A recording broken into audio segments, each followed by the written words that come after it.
अमरावती जिल्ह्यातील बडनेरा परिसरातून एक संतापजनक आणि धक्कादायक घटना समोर आली आहे। एमएससीआयटीच्या गेट टुगेदरच्या बहाण्याने 23 वर्षीय विद्यार्थिनीला हॉटेलमध्ये बोलावून गुंगीचे औषध देत तिच्यावर अत्याचार केल्याचा आरोप करण्यात आला आहे। सविस्तर माहितीनुसार अमरावती जिल्ह्यातील बडनेरा परिसरात ही धक्कादायक घटना घडली आहे।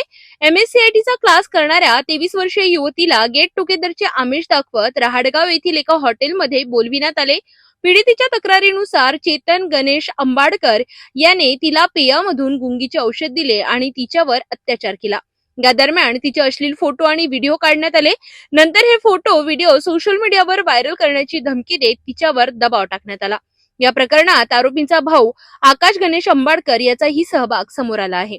त्याने पीडितेकडे 5 लाख रुपयांची मागणी करत अश्लील शिवीगाळ आणि जीवे मारण्याच्या धमक्या दिल्याची तक्रार आहे। पीडित युवतीने 20 फेब्रुवारी रोजी नांदगाव पेठ पोलीस ठाण्यात धाव घेत तक्रार दाखल केली होती। पोलिसांनी तात्काळ कारवाई करत दोन्ही आरोपी भावांविरुद्ध गंभीर गुन्हे दाखल करून त्यांना अटक केली आहे। न्यायालयात हजर केले असता दोघांना 23 फेब्रुवारी पर्यंत पोलीस कोठडी सुनावण्यात आली। या प्रकरणात पुढील तपास नांदगाव पेठ पोलीस करीत असून पीडितेला न्याय मिळावा आणि आरोपींना कठोर शिक्षा व्हावी अशी मागणी नागरिकांकडून केली जात आहे।